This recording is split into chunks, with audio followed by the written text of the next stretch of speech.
I honestly today, okay, I find that this teaching today, and it's sort of is very short. I don't think I'm really qualified to really speak a lot about this, and I explain to you why. Because let's before I go into the Dhammakaya, which really sharing should only be done by the monastics, but let me run through as best I can. The lifespan of the body, obviously, given the parents, they all know, and we are inundated with a lot of desires in the heart, and also we got our mental afflictions as well. So because of the underlying goodness and the pure nature of the body, we can actually purify as much as possible the afflictions so that we awaken our nature, and that's where the wisdom life can arise and will last forever. So once those afflictions have been removed, and that is the awakened nature on the true suchness, and there's no limit to the wisdom that we can attain. So let me try to do this thing part that Masters explained is that with the body that we have, which is our vessel to be able to practice in this lifetime. But the problem is the vessel that we have has a very limited lifespan. And it has been said that one attain long life, meaning one who can go through at least 80 years, then you can say you're going to go live the wisdom life.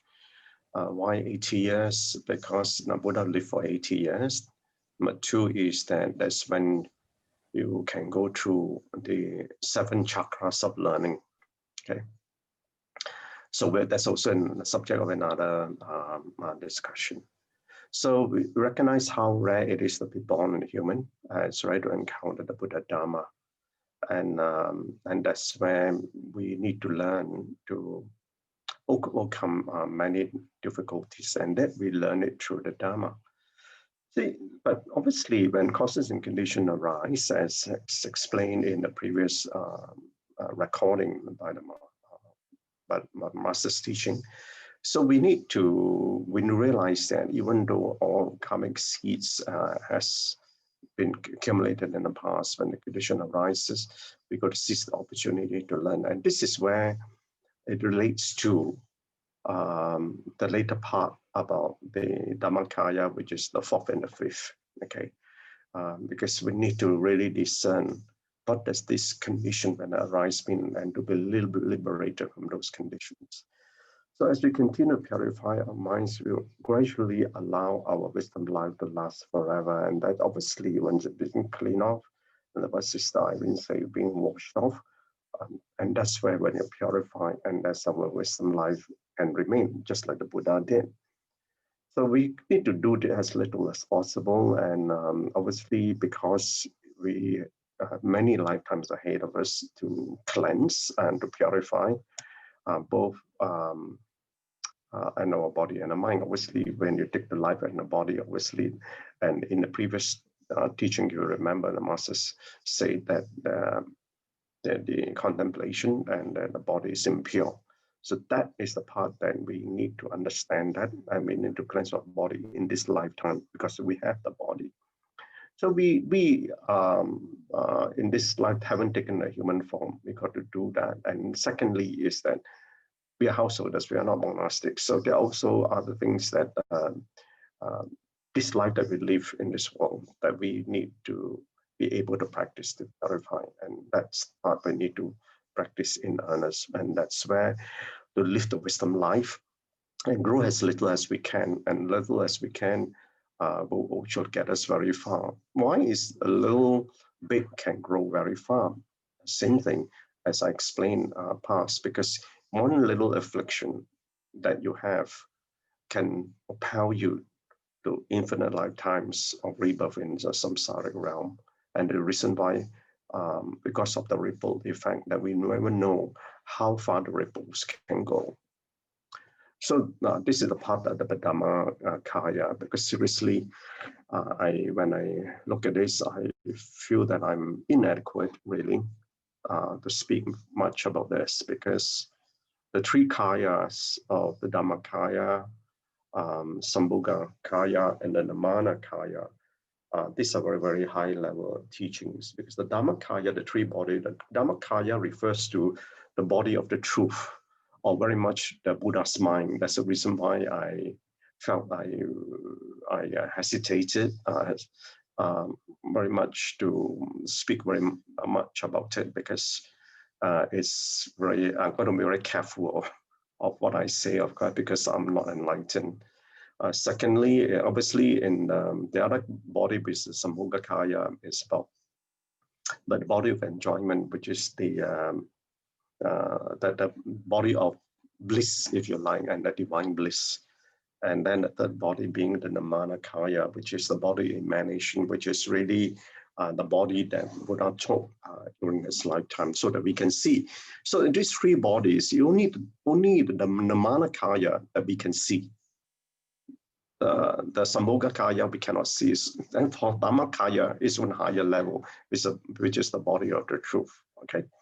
So Master mentioned about these three precepts: samadhi, wisdom, liberation, and liberal understanding and the views. So I try to my very, very, very limited understanding, I will explain as much as I can. So with precept, we transcend the skandha of form. Of course, we have a five skandha. We understand form, feeling, perception. Master mentioned about action. The action arises from the mental formation that we give rise to action. And then obviously the consciousness. So precepts, the undertaking, the moral undertakings that we do when undertake, so that we can then see beyond the form. Okay. Secondly, is samadhi. Samadhi is samadhi is about training of the mind, and it goes into although often I refer samadhi just as stillness, but samadhi really goes beyond the stillness. It's being able to actually move in knowing of what it is. So therefore, it's the consciousness of being aware and being mindful of what it is. So that when we do that, and we are not, like Sister Moon said, we are not disturbed by the noises of the world, and then we are tranquil. And in that moment of those calmness, that we are free from falsehood. They are not being pulled by your own feelings. So if I were to break that down and I say that, where does this feeling comes from, right? The feeling comes from the emotion. Then emotion, where does it come from? It goes back to the ego. So therefore, we have to calm the ego. We need to understand, we need the control of the ego, because if the ego is in control of you, the mind is in control of you, you can't be in samadhi. Okay, and that is the tranquility that got to take really earnest practice. That's why one in the monastics train very highly to be in that state of the mind. Third one is wisdom, and wisdom transcends perception. Why does it transcend perception? Because that level of wisdom is one who's wise and knows all, the omniscient understanding, and completely understand everything, and that which is still very, very far ahead. So that perception, when it arises and you know that's not true, and you do not perceive in that, so you don't jump into conclusion. So all these things, then the efforts that relates to the past teachings, that to do that, how, and that relates also to the fourth part of it, but I will add in the part about consciousness is, so we need to exercise the four right efforts. Remember, Master spoke about the 12 of the 37 requisites of enlightenment, right? So the fourfold mindfulness, the four basis of fulfilling powers, and the four right efforts. So all these have to be well applied. So it's not as simple as going into precept, the samadhi and wisdom. I mean, you've got to gather all those 12 factors of enlightenment together with the spiritual faculties and the spiritual strength to be able to practice that. And if you refer back to your past notes and you look at those 12 factors, a lot of it refers to the investigative wisdom. And that is those are efforts that one have to put in. So this perception and the mental formation that arises, the mixture is not unwholesome, right? So you remember the 4 right efforts. So before an unwholesome action arises, you've got to prevent it from arising. And when it has a reason, you've got to abandon that. And so therefore, this perception that it always then, therefore, if you practice that well, it's always be in wholesome, always wholesome. And then you only pursue and seek for the truth. Liberation transcends action. And this is the part that is about the mental formation. So you got to have the right thoughts. And so you got to apply the right efforts. So free and unlimited, and it's unconditioned. So therefore, when the whole unwholesomeness of thought doesn't arise, therefore, unwholesome action cannot take place. So you got to take one step before the action. So one step before the action, and that's therefore you can be undisturbed by what's happening in the world. And that's why it's very unconditioned. Then the liberal understanding and views help us transcend consciousness, understand the true suchness. And this is about entailing the perfection of all these 4 precepts: samadhi, wisdom, and liberation. So if you can perfect all these 4, actually you actually on the work quite near to be enlightened, because it has to be enlightened, because it's the Dhammakaya. Dhammakaya is the mind of the Buddha, is the benign of the truth. So therefore, this liberated understanding is about transforming your consciousness from worldly consciousness to spiritual consciousness, and from spiritual consciousness to the divine consciousness. And so it is, like I say, a very, very profound practice. And I have very limited understanding on this, but this little that I know. So moving in the Great White Ox cart, the reason that Elder first spoke of 3 carts, and that's how what does it relate to this the Dhammakaya. So therefore, why the Elder have to do that was because you got to get the others, because the mind was not able to actually understand the ox cart, right? So we need to get them out. So therefore, the Buddha first gave the Buddhist teaching to protect the 5-fold Dhammakaya, small weaker practitioners, to enter the wisdom life of emptiness. So therefore, obviously, if you go back to this, all 5 of them, you will be able to understand emptiness. And this is the provisional teaching, but that's not the teaching that Buddha wants one to know. Is to go beyond that. And so the sheep cart and the deer cart are simple, but simple in that context in relation to the great vehicle, but it can only transport 1 person. And that's that's the reason why for Sravakas and the Pachika Buddhas, it's about self-enlightenment, right? So, and the solitary realizes. But the ox cart is to bring the companions with you. Now, even though the journey, the spiritual journey, you got to walk alone, because you can't get somebody to do it for you. But although you have to walk alone, but you're never lonely. And this is what it means. You're never lonely because you have more companions with you. And there's a difference in the Mahayana path and the others, or the great white ox cart. So what are these lessons learned, which I try to summarize in the 5-fold Dhammakaya, is that so when we uphold precepts, nothing of any shape or size will be able to disturb our minds. And that's what the morality is, right? So you will uphold that, and this is just on the 5 precepts alone, it will prevent you from going down to the 3 evil realms. And obviously there are a lot more precepts than that. And so for us to look at the 5 precepts, there's 8 precepts, there are 10 of them, and so on and so forth. So there are more and more precepts that one got to uphold if one had to go higher level. So in samadhi, this is the thing about being you're in control of the mind. Then you does not give rise to inappropriate feeling, and that's what it is. But wisdom transcends our feelings of material thing. So the external forms of affliction cannot penetrate our mind. So this is the thing that that if you can have the wisdom, unwholesome perception does not arise. Even perception in itself should not arise. So then we have, so therefore, the precept samadhi and wisdom is not enough to control ourselves. We must completely liberate it. And this liberation actually refers to liberation as enlightenment. So therefore, this subtle affliction caused by aggregate action will completely washed away.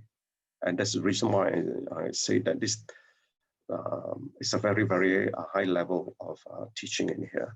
And the liberated understanding, which is related to perfection of all this four, will help us transcend consciousness. Transcend consciousness, you're away from the worldly consciousness, and the worldly consciousness, and you are a spiritual being, and obviously graduating to become a divine being. So we cannot take anything from us that when we die, and that is true because this is the life that we have, and therefore in the process of which that's how we cleanse our 8 consciousness. So we must work to transcend so that we can return to 9 consciousness, which is our pure nature. So the contemplation today, I've tried to find one contemplation which try to resonate with today's teaching, but I recognize that we are householders, so I will very much share what I have today that can resonate with our limited capability as a householder.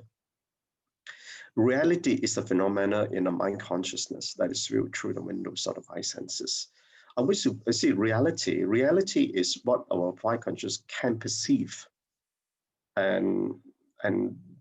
that doesn't mean it's truth. And we must understand this, and that's reality. And that's why what's happening in the world today, whatever you see, and going back to teaching, and there's emptiness, that's illusoriness. But reality is what we know based on our mind consciousness and through the 5 windows of senses. So the reality is the form that you see, you hear, you smell, you touch, and you taste. So this is from the 5 sensory organs. So, but the truth is not the form, but the absence of the form. And that's therefore the truth. We need to understand the emptiness and the illusion. And we then must say, we need to take the middle view between the emptiness and illusion. And that is what we need to understand. What is the truth of that existence? So imaginary form is still a form of the skandha. So therefore, we must really understand that doesn't mean that what you cannot see, there's no form, there's no skandha. And so is perception and mental formation. So if you understand this, then you'll be able to try to have some knowing of what emptiness and illusion is. And that is the beginning step for us to discern what the truth in the Dharma is. So on relationship, the skandhas of form, perception, and mental formation are vagaries of the mind consciousness. It makes you discriminative and judgmental, is it not? Because when we see form that is someone, form, people, matters, or objects, the moment we see the form, it goes inside us. We make a judgment. Same thing with perception. We haven't even seen it, we make a judgment. And the mental formation, which is emanation of our thoughts, we also make discriminate what we like, and we judge based on that. So the consciousness of a peaceful being in practice is no longer has such of the disposition, it no longer has such Therefore, we graduate away from that. For the disposition is then calm, the deeds are gentle, the words are kind, the mood is cheerful, the heart is merciful, and the mind is peaceful. And therefore, if one were to look at it, how can we then go back to the part that Master mentioned about liberation, right? That is the part that we need to transform our consciousness. Because when you do transform your consciousness, your character will inevitably change. And that's where the disposition is become calm, gentle, kind, cheerful, merciful, and peaceful. So such a spiritual practitioner is then in harmony with all. Okay, brothers and sisters, very limited knowledge today. Thank you so much. Thank you so much, Brother Chin, for your marvelous sharing and for being so humble. So I think we really learn so much from each other and from you. Yeah? Okay.